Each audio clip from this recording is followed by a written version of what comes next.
सभी को सादर नमस्ते जी। आप सभी का स्वागत है हमारे यूट्यूब चैनल वैदिक धर्म पर। और हम पढ़ रहे हैं सत्यात प्रकाश का 13वां समोल्लास। 13वें समोल्लास के अंदर समीक्षा चल रही थी ईसाई मत की, और ईसाई मत के अंदर हम पढ़ रहे हैं तोरेत का जो है जिसे तोरेत का पढ़ रहे हैं, जिसमें ओल्ड टेस्टामेंट की बातें चल रही हैं। ओल्ड टेस्टामेंट के अंदर जो है कल हमने गिनती की पुस्तक के विषय में पढ़ा था, जिसके अंदर हमने देखा था कि भाई यहोवा जो है उसके भोजन आदि की व्यवस्था, यानी मूसा का जो पूरा इजरायली जत्था था उसके पास भोजन आदि की व्यवस्था ख़त्म हो जाती है। कैसी किस तरीके से प्लानिंग बनाई जाती है, लोगों को लूटा जाता है, दोबारा से अपने जो है जो अपना खर्चा है वो चलाया जाता है, अपने खाने पीने की व्यवस्थाएं सुविधाएं आदि जुटाई जाती हैं। उस पूरे के पूरे विवरण को हमने समझा था। और बिलाम के द्वारा जो है एक संधि के लिए एक व्यक्ति को रक्षा के लिए भेजा जाता है, और गधी को जो है उसके दूत दिखाई देते हैं। उसके विषय में हमने पढ़ लिया था कल। आज की कक्षा के अंदर हम पढ़ेंगे तोरेत तोरेत के अंदर जो समूल की दूसरी पुस्तक है उसके विषय में पढ़ेंगे हम, क्योंकि ऋषिदान ने सत्यात प्रकाश के अंदर इसकी समीक्षा की है। समूल की दूसरी पुस्तक, जिसके अंदर हम चर्चा करेंगे आज यहोवा के विषय में। यहोवा जो सबकी सहायता करता है, सबकी रक्षा करता है, और इस विषय के अंदर आज हम पढ़ेंगे किस प्रकार से यहोवा को ही लोगों के द्वारा बेघर कर दिया जाता है, उसके घर उजाड़ दिया जाता है, तंबू तोड़कर फेंक दिया जाता है।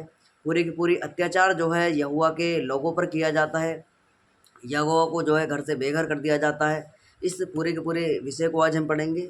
और दूसरा जो ये समूल की दूसरी पुस्तक है, इसकी हम पढ़ेंगे समूल की दूसरी पर्व, यानी पर्व संख्या जो है 7, आयत संख्या 4, 5, 6 इसके अंदर हम पढ़ेंगे। और दूसरी पढ़ेंगे राजाओं की पुस्तक।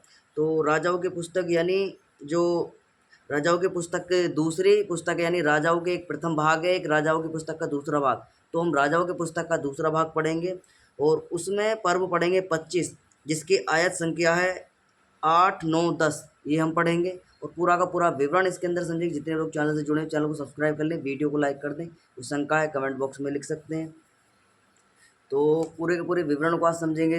तो घटना कहाँ से प्रारंभ होती है? अब यहाँ पर एक विमर्श किया गया है कि जब दाऊद को जो है बचाकर जो है इजरायली व्यक्तियों को बचा दिया जाता है, यहोवा ने जो है इनको घर जो है बसा दिया जाता है, उनका ठिकाना बनवा दिया जाता है कि भाई अब जो है अब तुम्हारे जो है घर वार जो सब कुछ मैंने तुम्हें बचाकर जो है अपने सेफ स्थान पर ले आए हैं, और तुम घरों में रहने लग गए हो।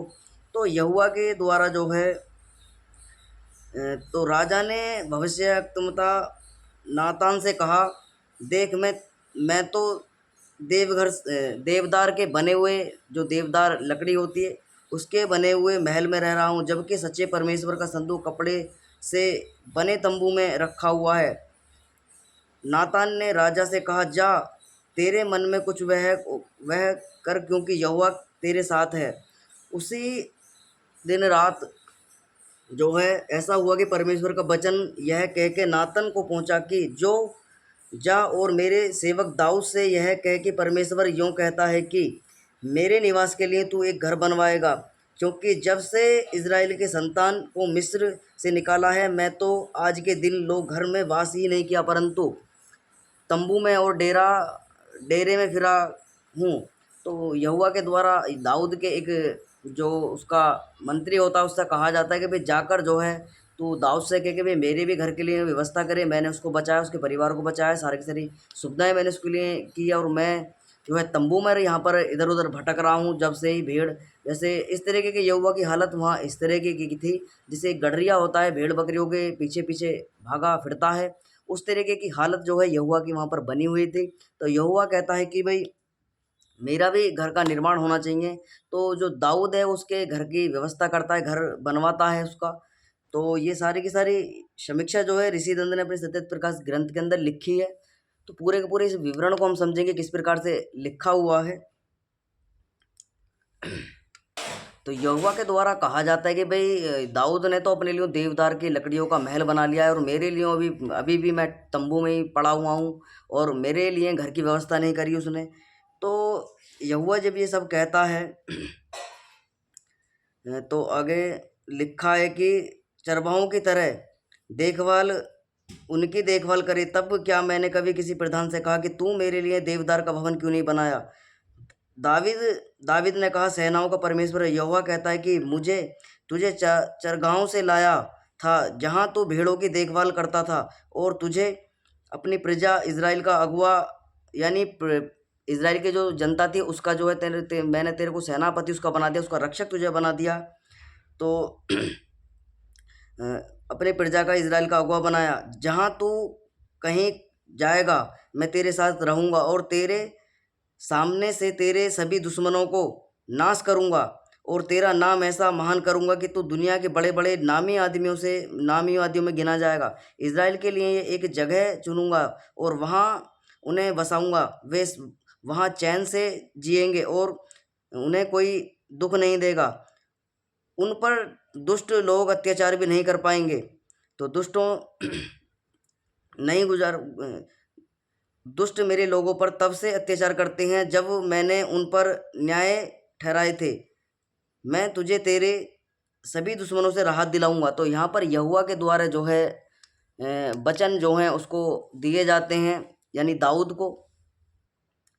तो यहोवा आगे कहता है, तुझे यह भी कहता हूँ कि यहोवा तेरे लिए एक राजघराना तैयार करेगा। जब तेरी उम्र पूरी हो जाएगी और तेरी मौत हो जाएगी, तो मैं तेरे वंश को तेरे अपने बेटे को खड़ा करूँगा और उसका राज मजबूती से कायम करूँगा। नाम की महिमा के लिए एक भवन बनाऊँगा और उसी राजगद्दी सदा के लिए मजबूती से कायम करूँगा। मैं उसका पिता बनूंगा और वह मेरा बेटा होगा। जब वह गलती करेगा तो मैं उसे सुधारूंगा और उस इंसानों की तरह कोई मारकर उसे सजा दूंगा, और मैं उसे प्यार करूंगा, करना भी नहीं छोड़ूंगा। जैसे मैंने साउल से करना छोड़ दिया था जो तुझसे पहले था। तो यहाँ पर यहोवा के द्वारा बातें बताई जाती है कि भाई जो है मैं मेरे लिए घर बनवा, और मैं भी तेरे लिए जो है जब तू बूढ़ा हो जाएगा तेरे लिए भी घर का इंतजाम जो है मेरे द्वारा किया जाएगा। तो यहोवा के द्वारा जो है पूरा का पूरी प्लानिंग वहाँ पर बताई जाती है उस व्यक्ति को। तो वो दाऊद से जाकर बताता है कि भाई तू उसके लिए, यहोवा ने ऐसे ऐसे कहा है, तू किसके लिए घर का इंतजाम कर।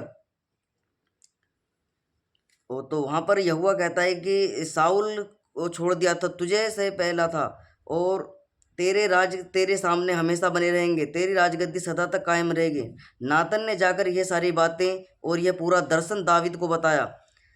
और तब राजा दाविद यहोवा के सामने बैठकर कहने लगा, हे सारे जहाँ के मालिक यहोवा, मैं तेरी हस्ती ही क्या, मैं और मेरा घराना कुछ भी नहीं है, फिर भी तूने मुझे ऊंचा उठाकर इस मुकाम तक पहुंचा है। तो यहोवा से दाविद कहता है कि मेरी हस्ती क्या थी, मुझे तूने यहाँ तक जो है पहुंचा दिया।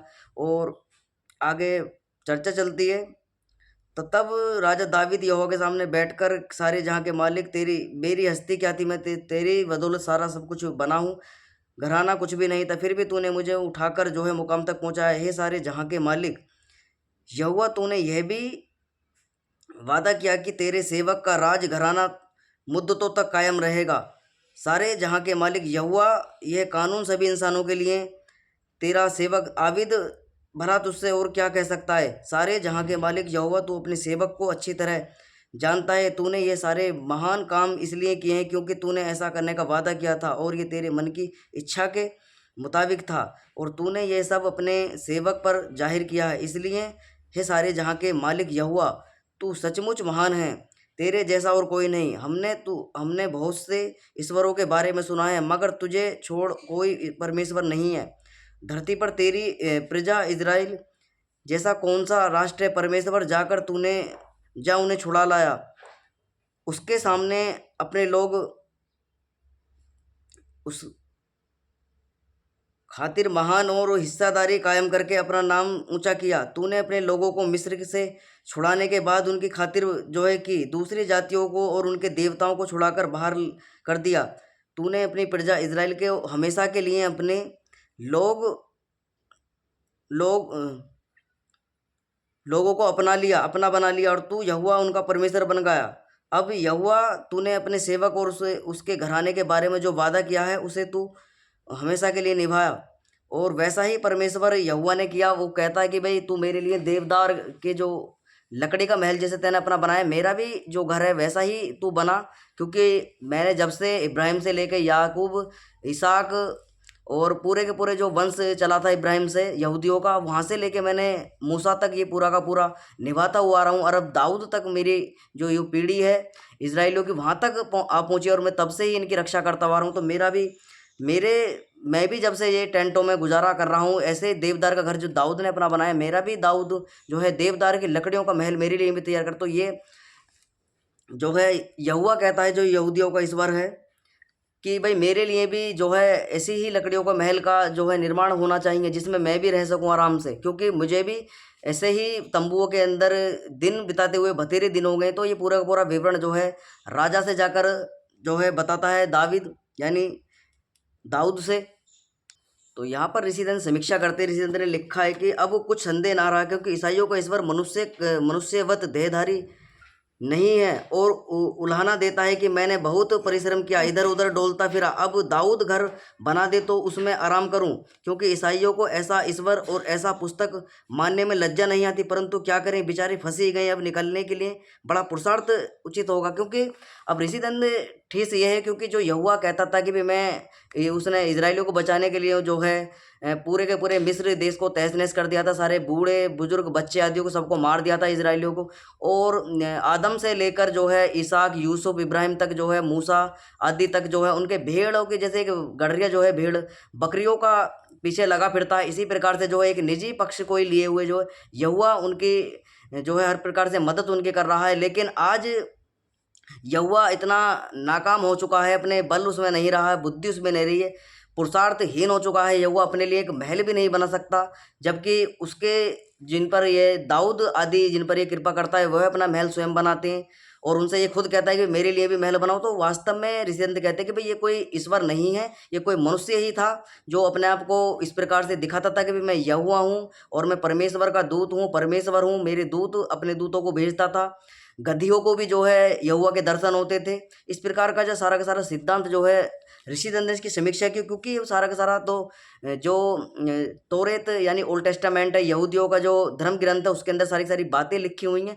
तो ऋषिदंत ने जब इनके ग्रंथों को पढ़ा तो उसकी समीक्षा जब ऋषिदंत ने की, भाई इनके अंदर जो है सारी की सारी बातें बेसिर बिरसिर पैर बुद्धि की लिखी हुई हैं, कुछ भी इनके अंदर तथ्य नहीं, कोई लॉजिक नहीं है। ऐसे ही इनका ईश्वर भी है, जैसे पौराणिकों का है, चौथे उनका जो है कृष्ण गोलोक में रहता है, राम जो और भी बहुत सारे हैं ऐसे जो कबीर दास को मानने वाले हैं, वो सतलोक धाम में रहते हैं। इसी प्रकार का यहोवा का भी इनका बनाया हुआ है, जो नहीं ईश्वर को इन्होंने जो है एक निजी स्थान पर बंदित कर लिया है, लेकिन यहोवा की कुछ अलग ऐसा ही है, वो भी बेघर होकर डोलता है कि भाई मेरे लिए घर बनाए। वो भी कहता है जैसे और लोग जो ईश्वर को मानते हैं, यानी ईश्वर के नाम पर अलग अलग संप्रदाय जिन्होंने बना लिए, वो भी इसी प्रकार के उनका ईश्वर जो है अलग अलग रहता है, कोई गोलोक में रहता है, कोई सतलोक में रहता है। तो इस प्रकार का सिद्धांत जो है यहूदियों का भी चलता है। ऋषिदंत यहाँ कहते हैं कि इनका भी कोई अलग ईश्वर नहीं है, वो भी कोई ऐसा ही मनुष्य है जैसे उस प्रकार से मानते हैं।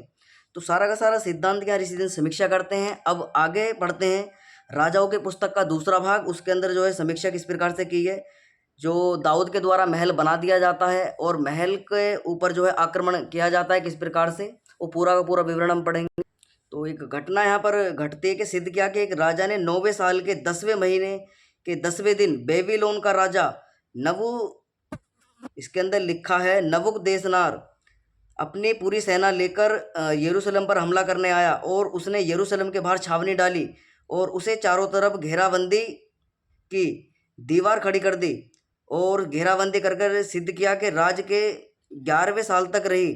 चौथे महीने के 9वें दिन जब शहर में भयंकर अकाल था और लोगों के आसपास खाने का कुछ भी नहीं था, तो नबूकदनेस्सर ने सैनिकों ने शहर पनाह में दरार कर दी, और जब कसदी शहर के को घेर रहे हुए थे, तभी यरूशलेम के सभी सैनिक रात के वक्त उस फाटक से भाग निकले जो राजा के बाग के पास 2 दीवारों के बीच था, और राजा सिदकिय्याह आरवा के रास्ते से गया, मगर कसदी सेना ने राजा का पीछा किया और यहीरो के वीरानों से उसे पकड़ लिया। तब राजा की सारी सेना उसे छोड़कर उधर उधर भाग गई।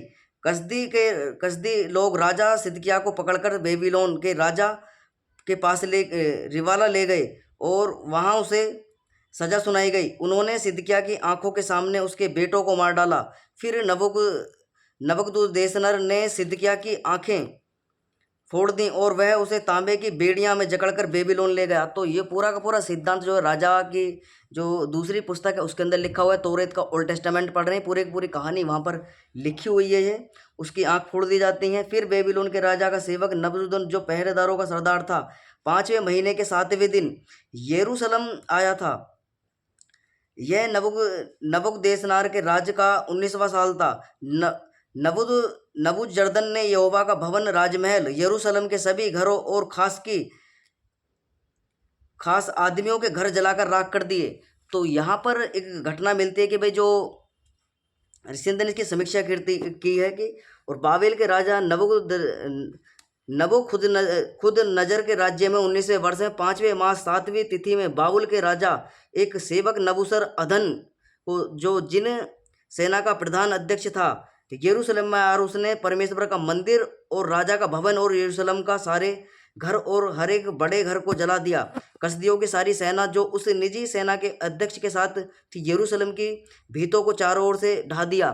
तो यहाँ पर जो पूरे के पूरे जो राजमहल बनाए गए थे यरूशलेम के अंदर, जो यहोवा का जो महल भी बनाया गया था, वो सारे के सारे उस पर हमला कर देते हैं, उसको तोड़ देते हैं, तहस नहस कर देते हैं। तो ऋषि ने समीक्षा करते हैं कि भाई जो यहोवा दुनिया के लिए घर बनाता था, दुनिया की रक्षा करता था, वो कैसे एक बेबस लाचार होकर जो है इस तमाशे को, इस मंजर को देख रहा था। जब जब ने नबूकदनेस्सर की राज्य जो सेना थी वो राज्य को तहस नहस कर रही थी, महलों को तोड़ रही थी, सब पर हमला कर रही थी, सबकी मार काट कर रही थी। तो राजा ऋषि ने समीक्षा करते हैं क्या किया जाए। ईसाइयों के ईश्वर ने तो अपने आराम के लिए दाऊद आदि से घर बनवाया था, उसमें आराम करता होगा, परंतु नबूसरअदान ने ईश्वर के घर को नष्ट भ्रष्ट कर दिया और ईश्वर बस उसके दूतों की सेना कुछ भी ना कर सकी।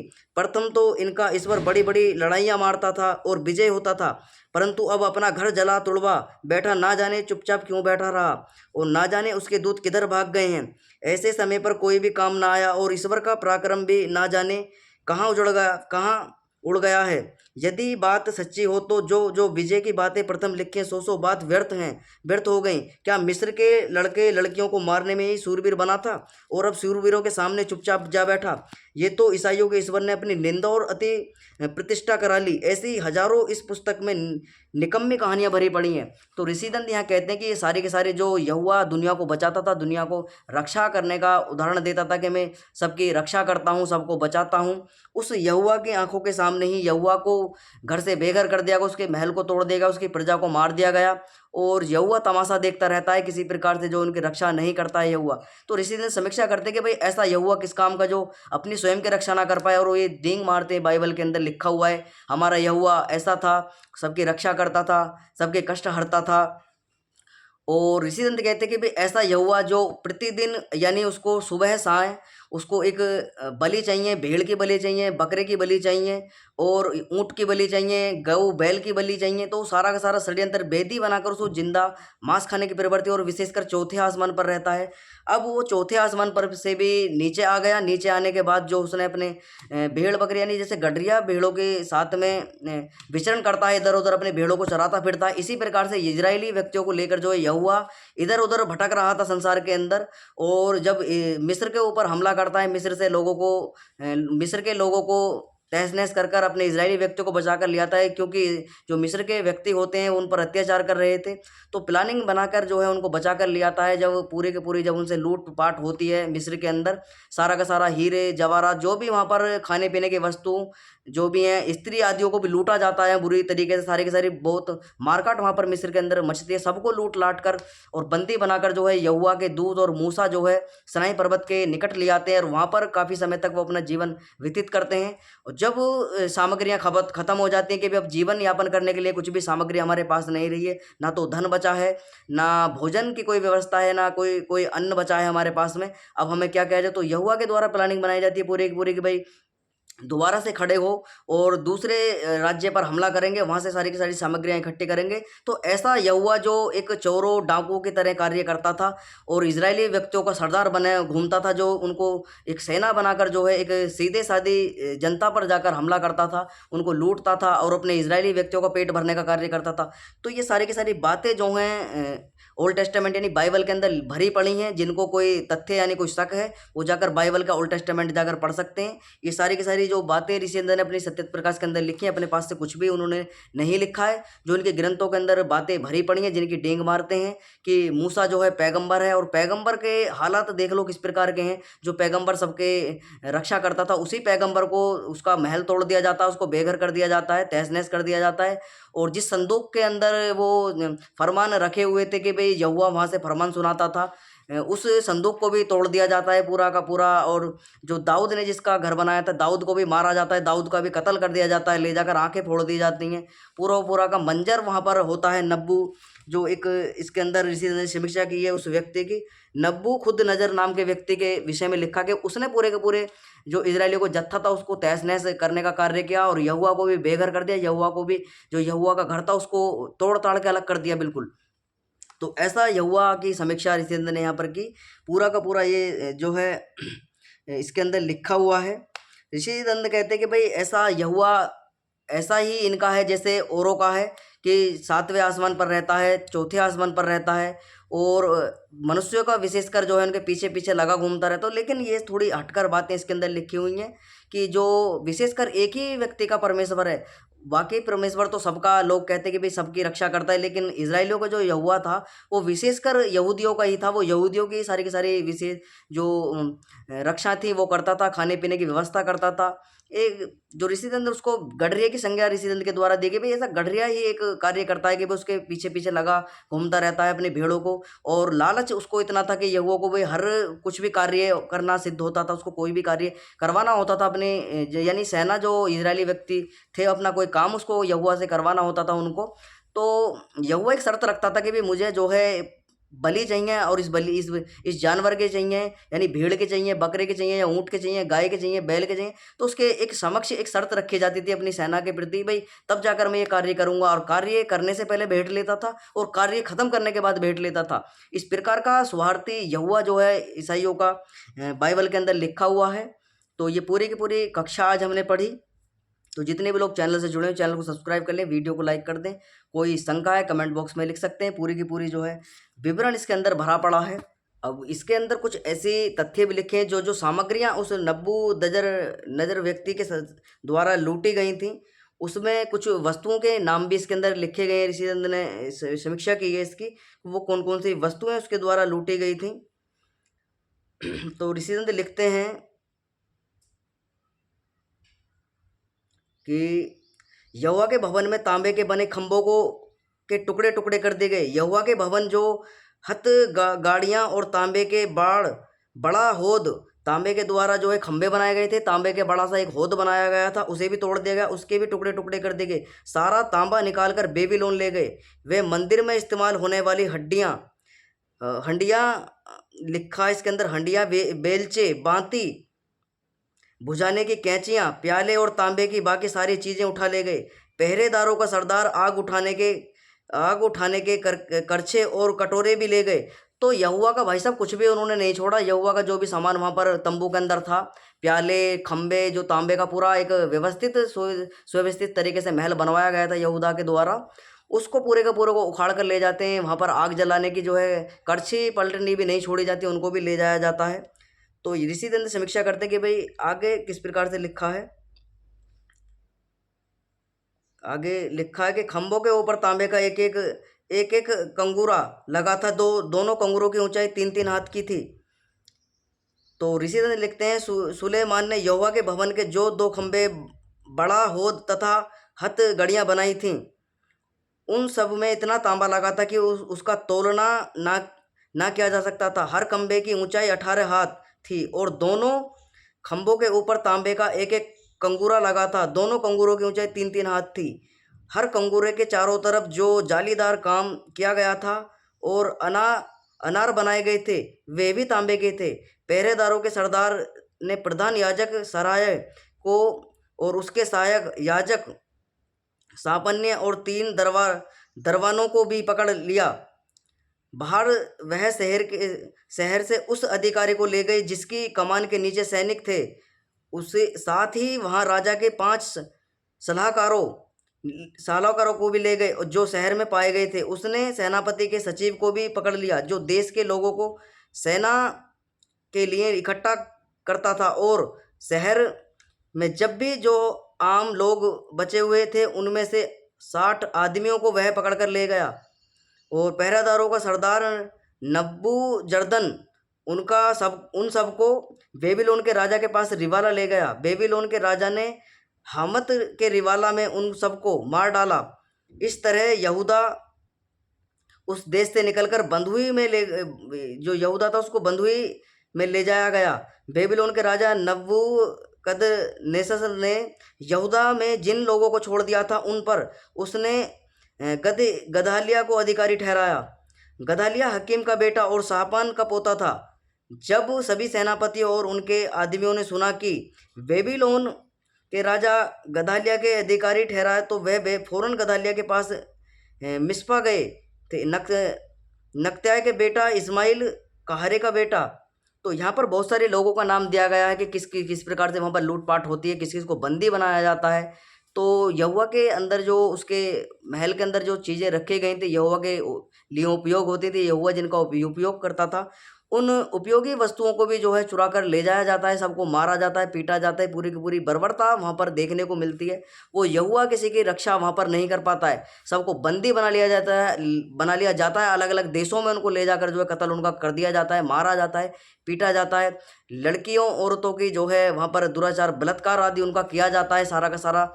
और वो जो खुदावंद यहोवा है इनका, वो सारा का सारा तमाशा देख रहा हुआ होता है, किसी की कोई रक्षा नहीं करता है, स्वयं अपने राजमहल की रक्षा कर नहीं पाता है, खड़ा खड़ा तमाशा देख रहा हो। तो ऋषिदंत पूरी की पूरी समीक्षा करते हैं कि भाई ऐसा यहोवा की सारी अपने सामग्रियां लुटवा ली अपने राजमहल के अंदर, जिनका उपयोग वो सामग्रियों को करता था वो भी लूटी गई। तो वास्तव में कोई यहोवा जो है ये कोई ईश्वर नहीं था, कोई व्यक्ति ही था। अन्यथा ईश्वर के ये सारे के सारे कार्य नहीं है कि वो एक ही व्यक्ति को जो है उसका ही समर्थन करता रहे, बाकी की सबकी हत्या करता रहे, और वही परमपिता परमात्मा ईश्वर जीव जंतु पशु पक्षी आदियों को बनाने वाला है, वही उनका भक्षण करे, ऐसा नहीं है। ईश्वर जो है वेदों का ईश्वर है, सर्वव्यापक सर्वशक्तिमान न्यायकारी सर्वज्ञ दयालु अजन्मा सर्वेश्वर सर्वंतर्यामी अजर अमर नित्य और पवित्र और सृष्टिकर्ता। ऐसा परमपिता परमात्मा वेदों का है जो संपूर्ण सृष्टि को बनाता है, चलाता है, उसका पालन करता है। लेकिन यहूदियों का जो यहोवा है वो भेड़ बकरियों को खुद बनाता है, उनको खुद ही चट कर जाता है। उनको कहता है कि भाई मेरे लिए बेदी बनाकर उस पर भूना जाए, मांस को पकाया जाए, और उसकी सुगंध जो है सूंघने का कार्य यहोवा के द्वारा होता है कि भाई तंबू बनाए जाते हैं और तंबू के अंदर जो है सुगंध सुहाई जाती है। सुगंध जब उसके मांस पकता है उसकी सुगंध सूंघ के जो है यहोवा खुश होता है। तो ऐसा कोई जो है सुगंध सूंघने का जो कार्य है वो ज्ञानेंद्रियों के द्वारा होता है। 5 ज्ञानेंद्रिया, 5 कर्म इंद्रिया, 1 मन और 1 बुद्धि। इन 12